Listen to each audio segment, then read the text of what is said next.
Hello viewers, my name is Mandeep Singh. I'm the MD and CEO of CPM India. I'm back with you to take another session. This session is about project management of field. As we know, project management is extremely critical to any event time span. Uh, this is going to be a tightly packed session, and hence I'm going to put focus on three or four key things and get into a little more detail of that. So, without any further ado, let us get straight into a session, and I'm going to share my screen with you. While I'm sharing the screen, I would like to highlight that we need to first look at the objectives. And the two objectives that we'll be looking at today is discuss the project management and the approach, and also understand the techniques which are used in the project management. But how do we get and how do we achieve these objectives? The way we achieve these objectives are that first we look at the definition. You will see two definitions on your screen. I'll give you some time to go through them. One thing which you'll find common is that project is about a one-time effort to do a particular activity. In that time span, you have to organize, you have to implement, you have to execute, and you do the post-event thing. And all that requires certain tools and certain thought process to make sure that you are able to do a successful project management. So what are the various steps or what are the various techniques of project management? We're going to just go through them one by one and then probably pick up them separately and have a look at it. So the first important thing is to have a detailed strategy and scope of work. As the sentence says, it's important what the activity or the project is all about. We should be able to cover all that in the scope of work. The second is the work breakdown structure, and we will talk about this a little later as well. But that is, once you have the scope of work, how we divide them into various steps. Resource analysis, which means that we should be able to allocate certain resources required for all these steps, and also identify tasks and responsibilities. Who will do it? How will they do it is very, very critical as well. Now that we have all this, it's important that we put it against timeline. We should be able to know when will it start, when will it finish, what are the milestones which are in between, and are we monitoring them continuously. Then it comes to network analysis. It's followed by scheduling so that we are able to monitor whether things are in control or not. Then it is responsibilities from documents to deliverables. Is everybody aware what they're supposed to do, how they're supposed to do it, and is it documented well as well? And not to forget the most important, is this particular project giving the right kind of ROI or return which is expected to come out of this project? So these are important, followed by what is the critical, that are we doing the work in progress report? Are we aware that at what point of time we need to check what, and is it going as per what we need or not? So this is the steps of 9 steps of project management. Let's dwell into some of them now more micro. So as we discussed, the first is defining project strategy and scope of work. It's one of the most important document which actually consists of what exactly the project is meant for, what is the objective it is going to solve, what are the timelines it is going to be completed in, and also a budget so that it can go for approval to whomever it needs to go for, and people can have a look at the scope document and are able to give you a go ahead. The second is the work breakdown structure. We talked about this, that if you have the scope very clear, how you need to divide the entire project or the event into various activities. A great example in front of you is that of a conference. So if you remember in one of the last sessions, we talked about the New Year's Eve. This is about a conference. And as you can see, in conference, you have the speakers, you have the venue, and you have the marketing part. And the work breakdown structure allows you to then put various components in each of them and populate it for you to monitor it closely, whether the project is going as per schedule or not. The objective of the work breakdown structure is to give you an overall picture and give you a better control on the smaller pieces so that you are able to manage and know whether the things are going correctly or not. You will see that it is more like a tree structure, and that's how the work breakdown structure is done. Why? Why is breakdown structure important? And I think one, there are four reasons. It's first, it gives you a overall breakdown of things and puts a complete structure. It helps you to understand the project better. It also shows you a hierarchy of deliverables, when what needs to be done, and that is very important. And then, because if you know all this, it helps you to organize things in your mind. I'm going to suggest a tool also for this, and it's a tool which I use very often. If some of my colleagues have used very often, and it's called a RACI tool, which is responsibility assignment template. So in the RACI tool, the RACI stands for R, which is who all are working on the project. So people who are responsible for the project. Please note, people who are working on the project are responsible. A stands for accountable. Who's the owner of the project? Whose neck is on the block because of this? C is consulted. These are active participants from whom inputs are needed in the project. And I is for informed, which is people who need to be kept informed. And it is critical that we understand this. What you do then with RACI is create a task sheet.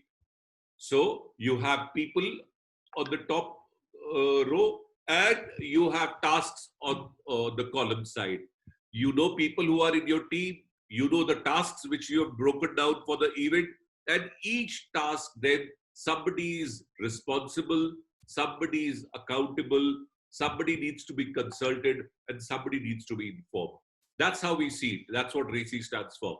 So, and you will notice in this particular slide which you're looking at right now, in task 1, person 3 is responsible and person 6 is responsible, which means there can be 2 people who can be responsible for the same task because both are doing the task.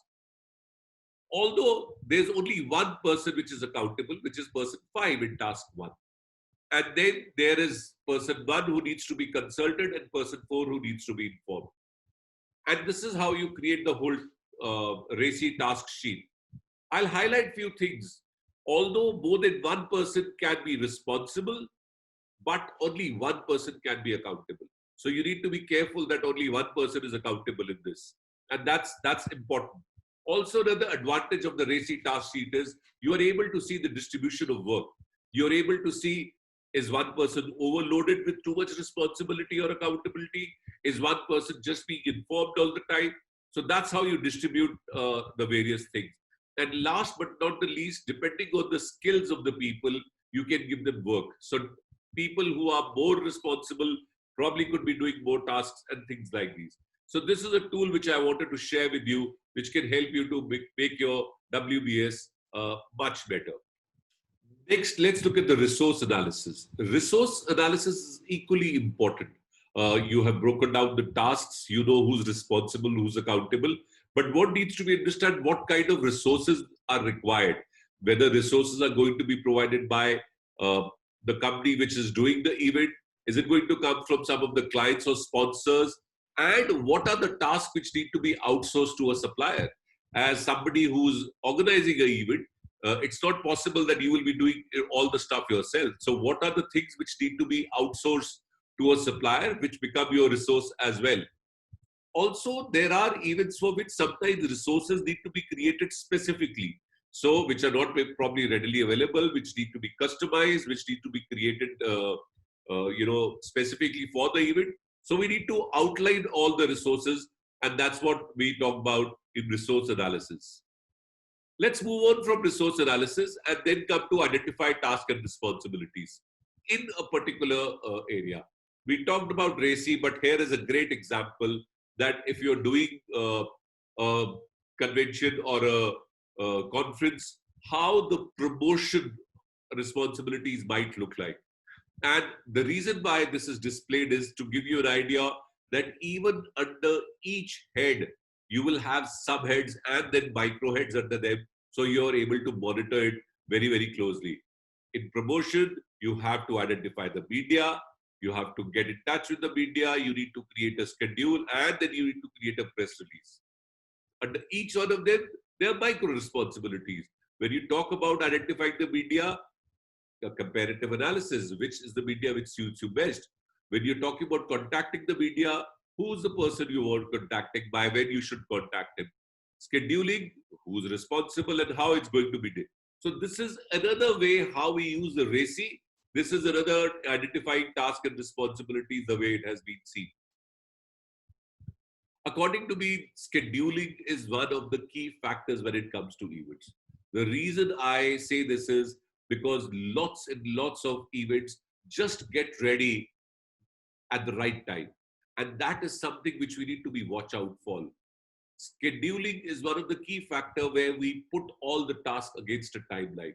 What happens 24 hours before the event? What happens 18 hours before the event? What happens 12 hours before the event? And we know by when we'll be ready. So we prepared a task sheet with a RACI. We need to put some timelines in that to have our entire scheduling thing going. And one of the important way that we can do is with a Gantt chart. And I'm showing you the example of Gantt chart where you have the task name, where you have the duration that how much time this will take, and you put it on a calendar to know that if today I'm sitting on day 5, what should have got completed and I'm on running on schedule or no. Also, what needs to start today till the end of the event so that I'm able to do all these things at time. I personally think uh, tools like Gantt chart and scheduling are very, very important. They have helped me a lot to make sure that we are able to monitor our events. Please make sure that when you are planning an event, you are able to create these task sheets and Gantt charts and practice them so that on paper, these are the best things which you can know so that your event is under control. Let's move on to the other important thing, which is network analysis and the critical path method. Very, very important. And I say very, very important because when you are in the event, sometimes smaller things can skip you, right? So it's important that in front of you, you have the complete network analysis. Here's a great example of just printing the invitation card. It, it, it seems simple that it's a printing of invitation card, but it has a process. And that's, if you will see, that's what has been displayed. You are able to see the entire process of printing of the invitation card. You have to pick a calligrapher, you have to pick a printer. Printer will suggest you a template, calligrapher will write it, who will design it. After designing, the print will happen. It will go back to the calligrapher to write the addresses of the invitation, and then eventually sending of the invitation and getting a receiving that people have received the invitation. That's the finish point, right? You cannot miss any element. If you don't follow this network analysis or critical path method, one step, even if get missed, that brings a problem. So the reason why critical path method is important is so we don't miss anything and everything remains under control. The next portion is of responsibilities of documents to deliverable. We in the project management, we have talked about so many things. We talked about WBS, we talked about RACI, we talked about checklist, we talked about scheduling in the Gantt chart, and then we talked about resource analysis. It's important that we are able to document all this at any given point of time. We need to have these checklists ready with us. We need to make sure there's a documentation process which people can refer to and multiple people can refer to so that in the end, the desired result is delivered. So that is probably the importance of documents and delivery for the project course. Let's move on and see what return on investment means, which is the payback period and return on investment. Every project or event that we're talking about has to have an end objective. It could be to earn a goodwill. It could be increase in the uh, brand loyalty or the customer loyalty. It could be for the increase in sale. It could be for community building. It could be for just uh, making people have a good time. So, whatever is the objective, we must be able to gauge that after the event, have we, or after the project, have we been able to get to that objective? So, if it is about increase of goodwill, do we know what was the goodwill before the event, what was the goodwill after the event? If it is sales, do we know how much sales we were able to impact? If it is about building loyalty, do we need to check whether the people who are loyal, did they like the event, did they not like the event, will they like to come again? So these are the important areas which we must have a track on return on investment and look at it. The last but not the least is the work in progress report. uh, as you must have noticed, the whole project management consists of lots of pieces, lots of small pieces. So at any given point of time, right from the tracking sheet, right from the Gantt chart, right from the critical path, it's important that we are able to see what is the work in progress report. And as I mentioned, that will help us to know whether the event is going on track or not on track. Let's come to some of the tips and best practices for creating this whole project chart or the WBS work breakdown structure effective. First, have a nice brainstorming session with your team. First, have a nice brainstorming session with your team. Everybody will give you ideas. You can look at all the ideas and then allow the team to probably create the work breakdown structure. Use a whiteboard, they can write the responsibilities, they can write accountabilities, they can break every task into minor details. Also, take advantage of some of these techniques. I talked about the RACI techniques, I talked about the Gantt chart. Use these techniques, these are important techniques. Also, then start doing micro detailing of the WS structure. Put as much details as possible. Have a review mechanism of this. It's important that you have a review mechanism of this entire timeline.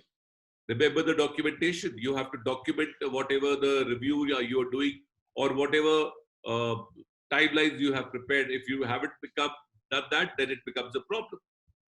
And also, it's important that you train your people. It's at the beginning of the project. Your people should know all these tools so that you can use them effectively.